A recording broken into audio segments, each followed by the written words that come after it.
Pane řediteli, musím se přiznat, že v té nabídce firm, které jsou v obranném průmyslu, je jméno Vývoj Martin pro mě poměrně nová informace. Představte tuto společnost. Pro mnoho lidí je to takové, řekněme, novinka.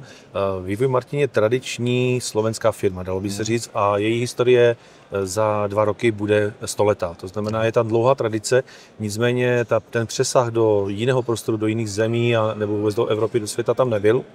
A my dneska se snažíme o to, aby byl. To znamená, já už říkám, že nejsme tradiční slovenská firma, ale jsme moderní evropská firma. A to evropská bych zdůraznil, protože našimi hlavními zákazníky jsou armády evropské, které jsou vlastně sdruženy v obranném společenství NATO.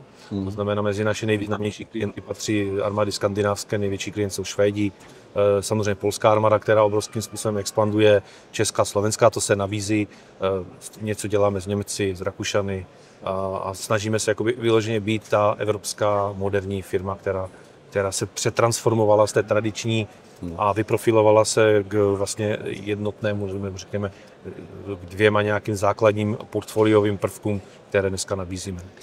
Lze říct, že vaším základním největším vlastně produktem jsou kontejnery?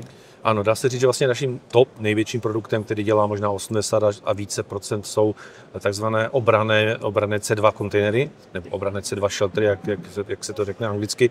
A vyloženě to je kategorie, která je určena armádám a má svá specifika, která musí splňovat především ochranu té osádky. Když tak potom můžu malinko přiblížit tohle téma. No pojďme představit, co tady představujete vlastně na IDETu a pojďme popsat. OK.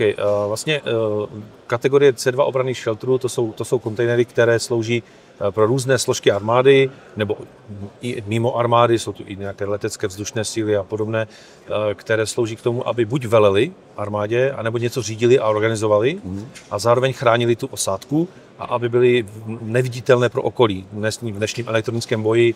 To znamená, když bych mohl začít tím, ty kontejnery jsou vybavené zařízeními, které vytváří, aby byly neviditelné.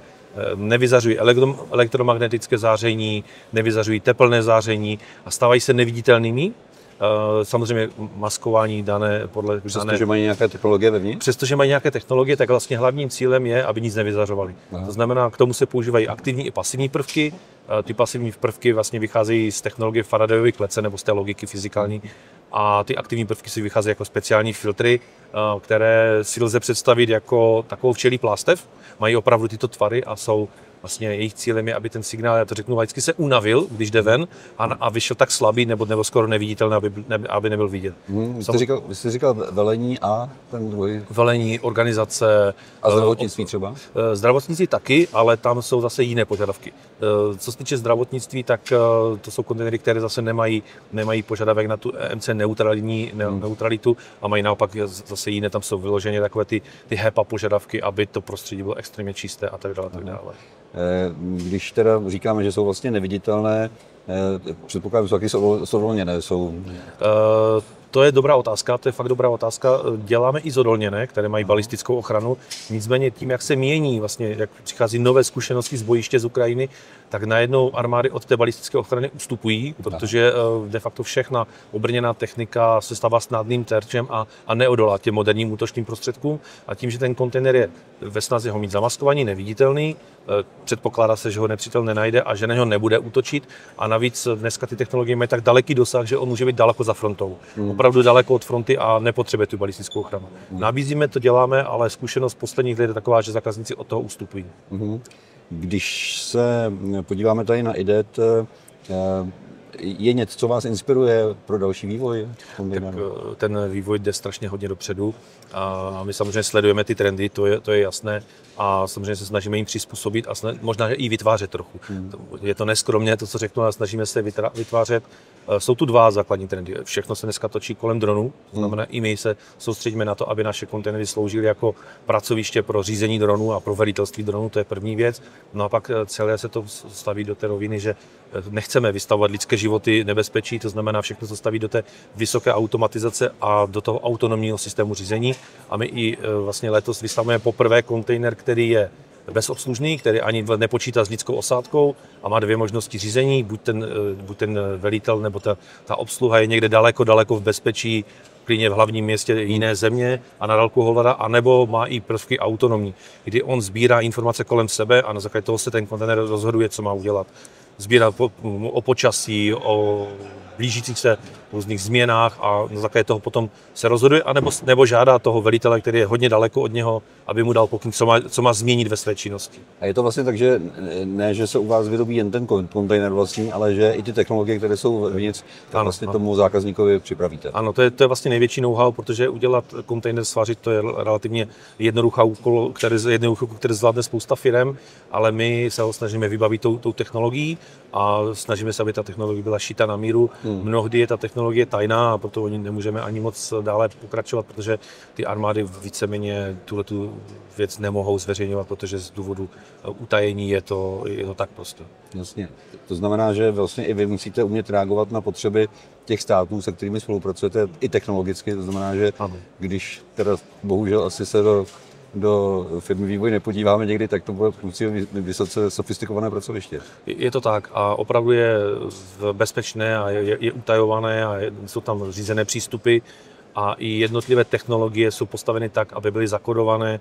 Dokonce dneska nestačí už jenom ochrana elektronická, protože dneska moderní technologie umí vlastně, když to jednoduším vezmu něco, jako je mobil, přiložím na stěnu a začnu stahovat data, tak je i dělaná jako ochrana jakoby pevnostní. To znamená, ten kontejner musí být bezpečný, ať se do něho běžnou formou nedostanu, třeba, že si do něho vyřežu díru, propálím a ještě ty bezpečnostní zóny mají uvnitř ještě další bezpečnostní zóny a ty se potom dělí na zóny, jestli je to pro komunikaci tajnou nebo důvěrnou, takzvané černé linie. Doslova si to lze představit jako červená linie, ta velitelská. Aha. A kdo u vás pracuje? Pracují u nás odborníci. Samozřejmě asi není tajemstvím, že ne pouze kolegové slovenští, protože firma, jak jsem říkal, expanduje do Evropy, takže zaměstnáváme i zahraniční pracovníky, protože v této oblasti je opravdu obtížné sehnat ty odborníky, takže se snažíme je motivovat a sehnat si. To si právě říkám, že vlastně máte i problém někoho nabírat, protože ty předpoklady jsou asi vyšší, než kdyby nastupoval někdo třeba do normálního strojírenského podniku. Je to tak. Ten nárok na ty lidi je opravdu vysoký, ať už od konstruktérů a technologů a techniků, tak i potom lidí do výroby, tím, že to je fakt odborná práce a ne každý zvládne. To je vloženě i zakázková práce, to znamená, každý ten kontejner je šitý na míru, je vyvíjený na míru. Máme to i v názvu vlastně, my ty kontejnery vyvíjíme, postavíme prototyp, se zákazníkem si ho odladíme a pak nabízíme tu sériovou výrobu. Ale ty série vzhledem k tomu využití jsou opravdu malé a různorodé, to znamená, to portfolio je strašně velké. Ono se to vlastně nezdá, ale kontejner je vlastně jeden z základních prvků té mobility, té armády a zásobování. Kolik jich vyrobíte, jestli to není tajný? V letošním roce vyrobíme 60 takovýchto speciálních kontejnerů. Je to náš plán letošní. A když se vrátíme sem na IDET, vy jste říkal, že to pro vás je inspirativní. Už víte, s čím přijdete na IDET za 2 roky? To je otázka na tělo. Nějakou si představu mám, ale nechci prozrazovat, takže myslím si, že budeme napínat veřejnost. Tak zeptám se ještě jinak, vy jste říkal, že ty kontejnery jsou bezosádkové. Když tam nějaký personál je, jak je chráněn třeba v zamořeném prostředí? Máme tady na IDETu obě varianty, jak tu bezosadkovou, tak osádkovou ukazujeme. Je chráněn přetlakovou filtroventilací, která vytváří, jak už její název napovídá, vytváří přetlak, tak aby do kontejneru nevnikaly žádné škodliviny zvenčí a zároveň saje vzduch zvenčí čerstvý, který filtruje přes speciální filtry bojové, které jsou určené jak pro ochranu proti chemickým, tak i proti biologickým zbraním a de facto dokážou pokrýt všechny dnes známé chemické, biologické zbraně, i takové ty biologické, které se třeba používají na afrických bojištích a podobně. A jak dlouho tam vydrží ta osádka? Bez dalšího zásahu měsíc. Bez dalšího zásahu měsíc. Ten kontejner, to jsem možná nezmínil na začátku, je soběstačný i co se týče výroby energie, má svůj vlastní diesel agregát, který... A přesto není vidět? A přesto není vidět. Je to tak udělané, že přesto není vidět. Má samozřejmě záložní zdroje, bateriové zdroje a to je vlastně to největší know-how, aby nebyl vidět.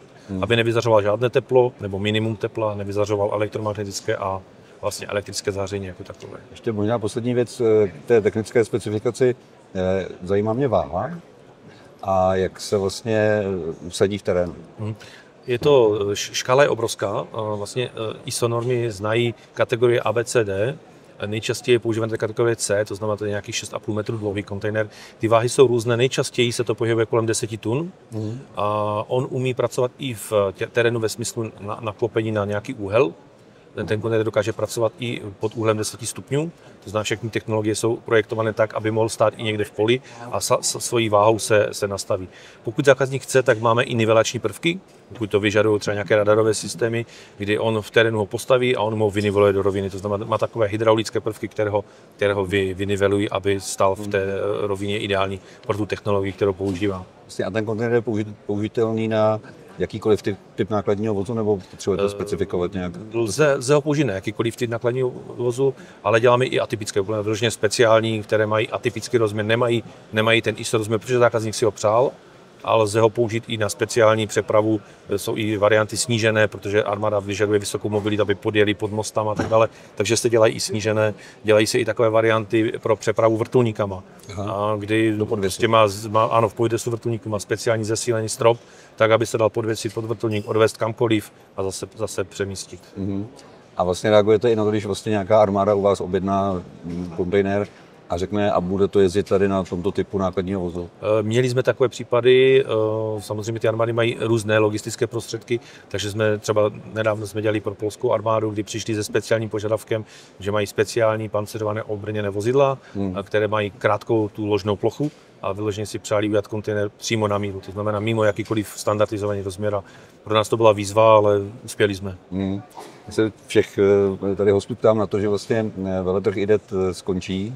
Tím pádem vlastně všechny ty novinky, které tady člověk vidí, tak vlastně už nebudou novinky. Tak co je příští krok pro Vývoj Martin? Tak my určitě chceme pokračovat dál v té kategorii, kterou děláme a chceme zvyšovat výkony.